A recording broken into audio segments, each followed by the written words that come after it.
உங்க வீட்டுல கட்டி விட்டு இருப்பீங்களா?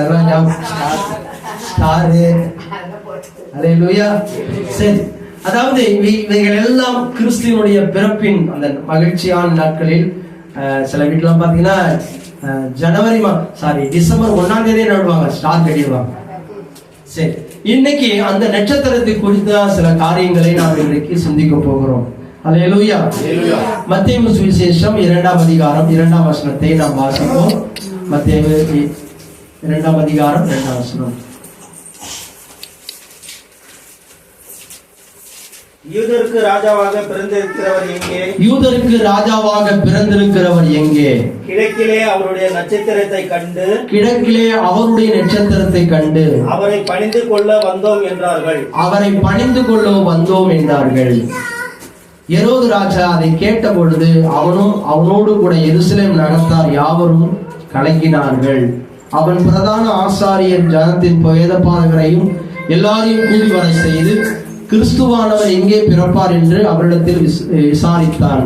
அதற்கு அவர்கள் யூதாவில் உள்ள பெத்லெகேமில் பிறப்பார், ஏனென்றால் யூதேயா தேசத்தில் உள்ள பெத்லெகேமே யூதாவின் பிரபுக்களின் சிறிதல்ல, என் ஜனமாகி இஸ்ரவேலை ஆளும் பிரபு உன்னிடத்தில் புறப்பட்டு வருவார் என்று தீர்க்கதரிசியின் மூலமாய் எழுதப்பட்டிருக்கிறது என்றார்கள். அப்பொழுது ஏரோது சாஸ்திரிகளை ரகசியமாய் அழைத்து நட்சத்திரம் காணப்பட்ட காலத்தை குறித்து அவரிடத்தில் திட்டமாய் விசாரித்து, நீங்கள் போய் அந்த பிள்ளையை திட்டமாய் விசாரியுங்கள், நீங்கள் அதை பணிந்து கண்டு பின்பு நானும் வந்து அதை பணிந்து கொள்ளும்படி எனக்கு அறிவியுங்கள் என்று சொல்லி அவர்களை பெத்லெகேமுக்கு அனுப்பினார்.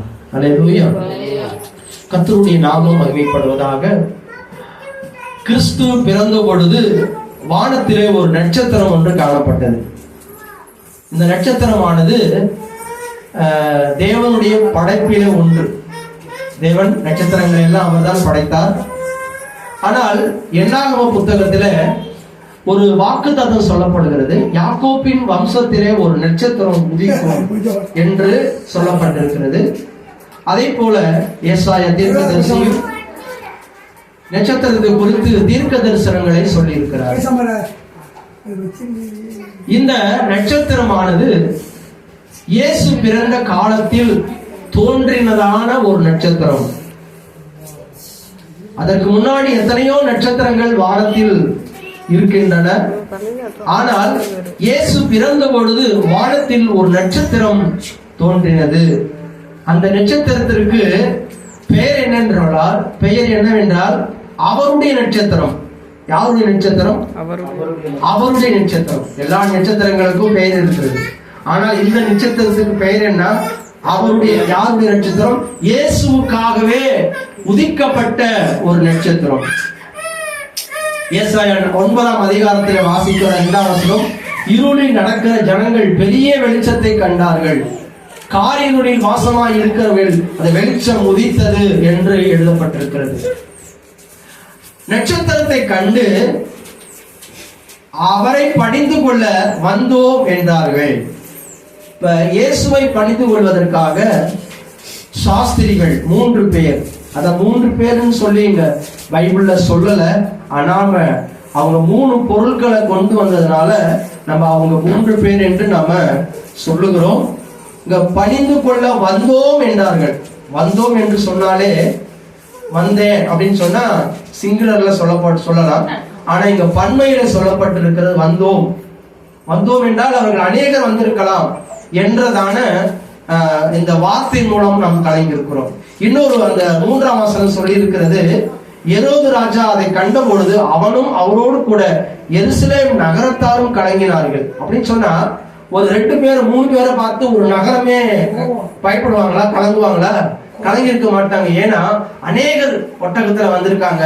ஆனா அவங்க கொண்டு வந்த பரிசு பொருட்கள் 3, ஆனா அநேகர் வந்திருக்கிறார்கள் என்று இந்த வேதத்தின் மூலமாக நாம புரிந்து கொள்கிறோம். ஆனா நம்ம 3 பேர் சொல்லி பழகினதுனால சில வார்த்தைகளை நம்ம அடிக்கடி உபயோகப்படுத்துறதுனால அது பழக்கமா போயிடுது. இப்போ உதாரணத்திற்கு நாம் நிர்மூலமாக இருப்பது கர்த்தருடைய கிருபையே அப்படின்னு தான் வசனம் இருக்கும் பைபிள்ல. புலம்பல் 3ஆம் அதிகாரத்துல சொல்லப்படுகிறது. ஆனா நம்ம என்ன பண்ணுவோம், சில வேளையில நாம் நிர்மூலமாக இருப்பது கர்த்தருடைய சுத்த கிருபையே. அப்ப நான் சொல்றேன், இந்த சுத்த கிருபையில் பைபிள்ல இல்ல. ஆனா நம்ம என்ன பண்றோம், சில வார்த்தைகளை உபயோகப்படுறோம். அதே போல இது வழக்கமா மாறிடுச்சு. கர்த்தருடைய நாமம் மகிமைப்படுவதாக. இந்த 2ஆம் வசனத்துல அவருடைய நட்சத்திரத்தை கண்டு அவரை பணிந்து கொள்ள வந்தோம் என்றார்கள். அவருடைய நட்சத்திரத்தை கண்டார்கள். அருமையானவர்களே, இதற்கு முன்னாடி அந்த சாஸ்திரிகள், அதாவது சாஸ்திரிகள் என்று சொன்னால்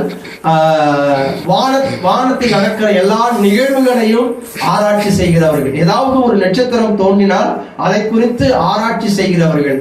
இப்படி அவர்கள் ஒரு புதிதான ஒரு நட்சத்திரம், இதுவரை அவர்கள் கண்டிராத நட்சத்திரம், அந்த மற்ற நட்சத்திரங்களை பார்க்கும் போதெல்லாம் இவங்களுக்கு ஒண்ணுமே தோணல. ஆனால் இந்த நட்சத்திரத்தை பார்த்த பொழுது அவர்கள் மிகுந்த சந்தோஷம் அடைந்தார்கள் என்று 10ஆம் வசனம் சொல்லுகிறது. அப்ப இந்த நட்சத்திரத்துக்கு ஏதோ ஒரு விசேஷம் இருக்கிறது என்று இந்த நட்சத்திரத்தை அவர்கள் பின்தொடர்ந்து வருகிறார்கள்.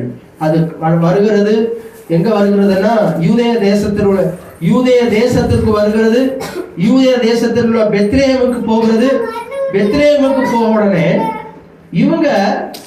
இவங்களுடைய கணிப்பு என்னன்னு சொன்னா, யூதருக்கு ராஜாவாய் பிறந்திருக்கிறவர் அரண்மனையில் பிறந்திருப்பார் என்று அந்த பெத்லேஹேமில் இருக்கிற அரண்மனைக்கு போகிறார்கள். அங்கு போய் அப்பொழுது ஏரோது என்பவன் ராஜாவாய் இருந்தார். அந்த ராஜாவை பார்த்து விசாரிக்கிறார்கள், யூதருக்கு ராஜாவாக பிறந்திருக்கிறவர் எங்கே என்று அவரிடத்தில் கேட்ட பொழுது, அதை கேட்ட உடனே ராஜாவுக்கு என்ன ஆச்சுன்னு சொன்னா சந்தோஷம் உண்டாகல. எருசலேம் நகரத்தார் அனைவரும் கலங்கினார்கள். என்னன்னு சொன்னா, ஒரு ராஜா இருக்கும் பொழுது இன்னொரு ராஜா பிறந்திருக்கிறாரா அப்படின்னு சொல்லி அவர்களுக்குள்ளே பெரிய ஒரு கலக்கமும் உண்டாயிற்று. அப்பொழுது அவர்களை விசாரிக்கிறார்கள். அங்க ஏதாவது ஒண்ணு நடந்துச்சுன்னு சொன்னா அவங்க எதை பார்ப்பாங்கன்னா, பரிசுத்த வேதாகமத்தை, யூதருடைய முறைமை என்னன்னு சொன்னா, ஏதாவது உலகத்தில் நடந்தாலும் வானத்தில் நடந்தாலும் எது நடந்தாலும் இதை குறித்து வேதத்தில் எழுதப்பட்டிருக்கிறதா என்பதை அவர்கள் ஆராய்வதற்காகவே அங்கே வேத பாரகர்கள், பிரதான ஆசாரியர்கள் அனைவரும் அங்கே இருப்பார்கள். அப்பொழுது ராஜா அவர்களுக்கு கட்டளையிடுகிறார், இதை குறித்து வேதம் என்ன சொல்லுகிறது என்று பிரதான ஆசாரிடத்திலே வேத பாரடை கூடி வர செய்து கிறிஸ்துவானவர் எங்கே பிறப்பார் என்று சொல்லுங்கள் என்று கேட்கிறார்கள். அவர்கள் அதை விசாரித்து பார்த்துட்டு அவங்க மீகா எழுதின தீர்க்க தரிசன புத்தகத்திலிருந்து எடுத்து சொல்றாங்க. அதற்கு அவர்கள் யூதேயாவில் உள்ள பெத்லேகேமிலே பிறப்பார். ஏனென்றால் யூதேயா தேசத்தில் உள்ள பெத்லேகமே, நீ யூதாவில் உள்ள பிரபுக்களில் சிறிதல்ல, என் ஜனமாகி இஸ்ரவேலை ஆளும் பிரபு உன்னிடத்திலிருந்து புறப்பட்டு வருவார் என்று தீர்க்கதரிசியினால் எழுதப்பட்டிருக்கிறது என்றார்கள். அப்ப மீகா எழுதின தீர்க்க தரிசன புத்தகத்திலிருந்து இந்த வசனத்தை அவங்க எடுத்து சொல்றாங்க. அப்பொழுது அந்த ராஜா சொல்லுகிறார், நீங்கள் பிள்ளையை போய் வணங்கிட்டு இடத்துல வந்து சொல்லுங்க அப்படின்னு சொல்லுகிறதை நாம் பார்க்கிறோம். அருமையானவர்களே, இந்த நட்சத்திரம் கர்த்தருடைய அந்த பிறப்பை வெளிப்படுத்தும் வகையாக பிறந்திருக்கிற குழந்தைக்கு நேராக வழிநடத்தும் ஒரு நட்சத்திரமாக முதலாவது இந்த நட்சத்திரம் இருந்தது. வழி நடத்தும் நட்சத்திரம். அல்லேலூயா. இன்னைக்கு அப்பனா ஊருக்கு ஏதாவது ஒரு புதிதா ஊருக்கு போறப்ப வழி கேட்போம்ல, யாராவது ஒருத்தவங்கிட்ட வழி கேட்போம். இப்ப என்னன்னு சொன்னா, இப்ப செல்லுல வந்து என்ன இருக்கிறது, கூகுள் மேப் இருக்கிறது. நீங்க டச் பண்ணா போதும், அது நம்ம சரியான வழியில கொண்டு போதான்னு தெரியாது. சமீபத்துல கூட ஒரு விபத்து நடந்தது, கேள்விப்பட்டிருப்பீங்க. அந்த கூகுள் மேப்ல போன ஒரு காரு போய் ஒரு ரோடு இல்லாத ஒரு பாலத்துல மோதி விபத்துக்குள்ளானது என்று பார்க்கிறோம். ஆனா இந்த நட்சத்திரம் அப்படியெல்லாம் விபத்துக்குள்ள கரெக்டா கொண்டு போகுது. ஆனா இந்த நட்சத்திரம் அவங்கள்ட்ட ஒண்ணுமே பேசல. அவங்களுடைய வேலை சொன்னா நட்சத்திரம் முன்னாடி போயிட்டே இருக்கும், இவங்க ஃபாலோ பண்ண வேண்டியதுதான். அல்லேலூயா, அல்லேலூயா. அதாவது நமக்கு வழிகாட்டும் ஒரு நட்சத்திரம்.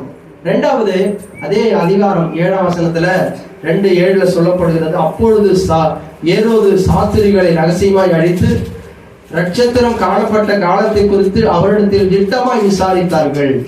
அதாவது விசாரணை செய்யறாங்க. என்ன விசாரணை? நீங்க எப்ப இந்த நட்சத்திரத்தை பார்த்தீங்க, கணக்கு பண்றாங்க. எப்ப நீங்க கிளம்புனீங்க, எத்தனை நாளா பிரயாணம் பண்ணி வந்திருக்கீங்க அப்படின்னு சொல்லி அந்த நட்சத்திரத்தை குறித்ததான காலங்களை அவர்கள் பார்க்கிறார்கள். அருமையானவர்களே, இந்த நட்சத்திரத்திற்கென்று ஒரு நோக்கம் இருந்தது. அந்த நட்சத்திரம் அவருடைய பாதைகளை மட்டும் காண்பிக்க வேண்டிய ஒரு வேலையை அது கட்டாய் செய்து கொண்டே இருந்தது. அல்லேலூயா.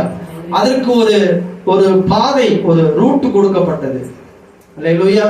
அது எங்கேயுமே அவங்க சுத்திலாம் கொண்டு போல, கரெக்டா இயேசு பிறந்திருக்க அந்த தேசத்திற்கு கொண்டு வந்தது. அந்த தேசத்திலேயும் அவர் எங்கே பிறந்திருக்கிறார் ஏன் என்று சொன்னால், பெத்லேகேம் என்ற ஊர் 2 பெத்லேகேம் இருக்கிறது. ஒன்று செபுலோன் நாட்டில் ஒரு பெத்லேகேம் இருக்கிறது, யூதேய நாட்டில் ஒரு பெத்லேகேம் இருக்கிறது. அதான் வேதம் சொல்ல இருக்கிறது, யூதேயாவில் உள்ள பெத்லேகேமிலே பிறப்பார். இப்ப 2 ஊர் பார்த்திருக்கோமே நம்ம. நிறைய ஊர் சில மாவட்டங்கள் இருக்கும். இதே ஊரு அரியலூர் மாவட்டத்தில் இருக்கிற ஊரு கடலூர் மாவட்டத்துல இருக்கும். எங்க ஊர் சைடுல இங்க இருக்கிற மாதிரி உரத்தூர், சாத்தமங்கலம் இதெல்லாம் எங்க ஊர் சைடும் இருக்குது. கீழ்நத்தம், அங்க ஒரு கீழ்நத்தம் இருக்குது, இங்க ஒரு கீழ்நத்தம் இருக்குது. இப்படி கடலூர் மாவட்டத்துல இருக்கிற ஊரை போலவே அரியலூர் மாவட்டத்தில் இருக்கிறது. ஆனா அதே போலதான் அங்க தெளிவாக சொல்லுகிறார், எந்த பெத்லேகேம்ல பிறப்பாருண்டா யூதேயாவில் உள்ள பெத்லேகேமிலே அவர் பிறப்பார். அந்த நட்சத்திரத்தினுடைய நோக்கம், வேலை, அதனுடைய பாதை சரியாக அது அவர்களை வழிநடத்தினது. அருமையானவர்களே, இன்றைக்கு இந்த நட்சத்திரமானது யாரை காண்பிக்கிறது என்றால் நம்மை காண்பிக்கிறது. அல்லேலூயா. நீங்கள் உலகத்திற்கு வெளிச்சமாய் இருக்கிறீர்கள், நீங்கள் உலகத்திற்கு நிருபமாய் மற்றவங்களுக்கு வழிகாட்டும்படியாக நாம் இருக்கிறோம். பாப்பா மேலே சாய்க்கிற வண்டி.